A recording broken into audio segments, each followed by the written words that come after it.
ये सिर्फ कहानी नहीं, ये है एपिक वर्स स्टूडियोज। इस यूनिवर्स को ग्रो होता देखना है?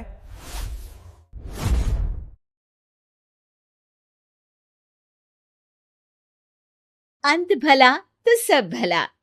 रोली की शादी उसके माँ बाप एक आलसी लड़के से करा देते हैं। चलो, रोली की शादी हुई और हमने गंगा नहाई। और क्या, बेटियां तो होती ही हैं बोझ। हाँ, पर अब क्या चिंता, उतार तो दिया बोझ तुमने, अब वो लोग समझे। ससुराल में रोली का पति कहता है, देखो, मैं कोई काम नहीं करता, ये बात तुम्हारे मम्मी पापा को बता दी थी मैंने। अब जो किराया आता है दुकान का, उसी से घर का गुजारा करना है। कभी भूल से भी कोशिश ना करना किसी चीज की डिमांड की। क्या मम्मी पापा को पता था कि आप कोई काम नहीं करते? और क्या, बड़ा अच्छे से पता था। उन लोगों को तो तुम बोझ लगती थी, बोल रहे थे कि बस शादी कर लो और कोई मतलब नहीं है। रोली को यह सुनकर बहुत गुस्सा आता है, लेकिन करती भी तो क्या, क्योंकि वो जानती थी कि उसके माता पिता ऐसे ही हैं। जैसे तैसे रोली दिन काट रही थी। रोली को एक प्यारी सी बेटी होती है। धीरे धीरे वो बड़ी होती है और उसके साथ उसकी जरूरतें भी बढ़ती जाती हैं। सुनिए जी, अब तो सिमी बड़ी हो रही है, उसका स्कूल में दाखिला कराना है। मैंने अब तक तो जैसे तैसे समय काट लिया, लेकिन मैं बच्ची की परवरिश में कोई कमी नहीं रखूंगी। अरे क्या है यार, अब तो लगता है कोई ना कोई काम ढूंढना ही पड़ेगा। अब पति रोज काम की तलाश में जाता और बिना किसी काम के वापस आ जाता। रोली समझ जाती है कि पति के अंदर अब काम करने की क्षमता नहीं है। वो बेटी को उच्च शिक्षा देने के लिए कुछ करना चाहती थी, लेकिन करती तो क्या करती। एक दिन रोली की सहेली कहती है, रोली, मेरी कोई औलाद नहीं है। अगर तू मेरी औलाद को जन्म दे तो मैं तुझे तेरे मुंह मांगे पैसे दूंगी। अरे, तेरी औलाद को मैं कैसे जन्म दे सकती हूँ? सरोगेसी से। बच्चा मेरा और वैभव का ही होगा, लेकिन कोख तेरी होगी। ये संभव है रोली। रोली कुछ सोचकर कहती है, मुझे मंजूर है, लेकिन मैं इसका 2 लाख रुपया लूंगी। अरे कोई बात नहीं, मुझे मंजूर है। रोली खुश हो जाती है कि एक बच्चा पैदा करने का उसे 2 लाख रुपया मिलेगा। वो घर आकर पति को बताती है, वो भी खुश हो जाता है। अब क्या था, डॉक्टर के पास जाकर सहेली का बच्चा रोली की कोख में पलने लगता है। मुझे 20,000 चाहिए मेरे बेटी के एडमिशन के लिए। हाँ हाँ ठीक है, मैं उसके एडमिशन से लेकर सारे खर्चे उसके अकाउंट में डाल रही हूँ। रोली की बेटी का एडमिशन हो जाता है। रोली को लगता है कि वो अब सब कुछ ठीक कर देगी। दिन और महीने आगे बढ़ते हैं।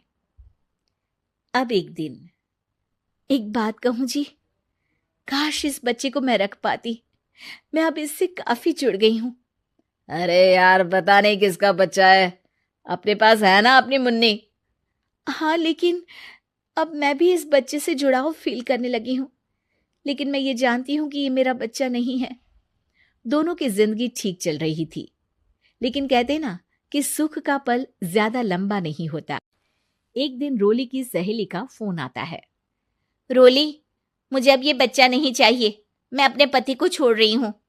अरे लेकिन मुझे पैसों की जरूरत है, बच्चा तुम्हारा है, मैं क्या करूंगी? सहेली बिना कुछ बोले फोन काट देती है, फोन स्विच ऑफ कर देती है। लेकिन रोली के जीवन का तूफान यहीं नहीं रुकता। रोली, मैं इतना भार नहीं उठा सकता। आज पढ़ाई का पैसा मांग रही हो, कल को शादी, कॉलेज और पता नहीं क्या क्या। मैं तुम्हें छोड़ रहा हूँ, अपनी बच्ची उठाओ और निकलो इस घर से। अरे पर मैं कर तो रही हूं ना बच्चे के लिए काम, आप आराम से रहिए ना। क्या काम कर रही हो, देख रहा हूं मैं। ये छोटा शहर है, यहाँ लोगों को बात बनाते वक्त नहीं लगता। तो मैं क्या करूं? ज्यादा पढ़ी लिखी नहीं हूं, कैसे घर के खर्चे चलाऊं? और आप तो काम करना ही नहीं चाहते। हाँ, ना चाहता हूं और ना ही करूंगा। रोली को पति की बात पर काफी गुस्सा आ जाता है। ठीक है, अगर मेरे जीवन में संघर्ष ही लिखा है तो वही सही। इस वक्त पति होने के नाते आपको मेरा साथ देना चाहिए था, लेकिन नहीं, आपने तो इस हाल में मुझे घर से बाहर निकालने की बात कह डाली। देखो, ये सारी फालतू की बातों के लिए वक्त नहीं है मेरे पास। रोली, जिसकी कोख में किसी और का बच्चा था और साथ छोटी सी बेटी, पति का घर छोड़कर रास्ते पर आ जाती है। रोली के पास मायके के सिवा दूसरा कोई रास्ता नहीं होता। अरे रोली कैसी है? कितने दिनों के लिए आई है? हमेशा के लिए माँ। वो माँ को सारी बात बता देती है। ओए लड़की, इतनी हिम्मत का काम कर लिया? अरे ना ना, यहाँ कोई जगह नहीं है। तुम तो अपना बोरिया बिस्तर उठाओ और निकलो यहाँ से। रोली के पास अब मायके का रास्ता भी नहीं बचता। वो चुपचाप बच्ची को लेकर जा रही थी कि उसे दर्द होता है और वो डॉक्टर के पास चली जाती है और फिर वहां वो एक प्यारे से बेटे को जन्म देती है। कितना प्यारा है, कितने अभागे हैं इसके माँ बाप जो इसके पैदा होने पर भी नहीं है। तभी वहां डॉक्टर आ जाती है। रोली, बच्चे के पिता तुमसे मिलना चाहते हैं। आपका बहुत बहुत शुक्रिया। मैं इस बच्चे को पालूंगा, भले ही इसकी माँ ने इसे छोड़ दिया हो, पर मैं अपनी जिम्मेदारी निभाऊंगा। तो क्या आप मुझे इसके पैदा करने के लिए जिन पैसों की बात हुई थी वो भी देंगे? हाँ, और साथ ही आप चाहें तो मेरे घर में रहकर मेरे बच्चे की देखभाल भी कर सकती हैं। मैं उसके लिए आपको सैलरी दे दिया करूंगा। रोली को लगता है कि जैसे भगवान ने उसके लिए सुकून का रास्ता खोल दिया। वो अब मुकेश के साथ उसके घर चली जाती है, जहां रहकर वो उस बच्चे की देखरेख करती है। अब मुकेश के घर को रोली अच्छे से संभाल लेती है। उसके लिए खाना बनाने से लेकर बच्चों की देखभाल और घर की देखरेख। धीरे धीरे मुकेश को रोली से प्यार हो जाता है। रोली, तुम्हारी बेटी और मेरा बेटा बिल्कुल भाई बहन की तरह साथ रहते हैं। हाँ, आखिर है तो एक ही कोख के बच्चे, अटैचमेंट तो होगा ही ना। रोली, तुमने घर और मुझे दोनों को संभाल लिया। ये तो मेरा काम है। आपने भी तो मुझे छत दी जिससे मैं अपनी बेटी की पढ़ाई और भविष्य के लिए पैसे जोड़ सकूं। अब रोली, क्या तुम मुझसे शादी करोगी? अब मैं जानता हूं तुम्हारी भी शादी कुछ खास अच्छी नहीं रही। रोली को मुकेश की बात ठीक लगती है। वो उसे हाँ बोलने की सोच ही रही होती है कि उसके पहले पति का फोन आ जाता है। रोली, मैं बहुत परेशान हूं। मेरा एक्सीडेंट हो गया है। मैं चाहता हूं तुम वापस आ जाओ।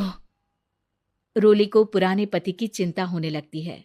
वो सोचती है कि वो क्या कर रही थी। हाँ ठीक है, मैं आ रही हूं। हाँ रोली, आ जाओ, लेकिन बच्ची को कहीं हॉस्टल में छोड़कर आना, क्योंकि मैं नहीं चाहता कि हम लोगों के बीच फिर से वो सारी बातें हो। रोली को समझ आ जाता है कि पति आज भी सुधरा नहीं है। वो पति के पास जाने से इनकार कर मुकेश को हाँ कर देती है।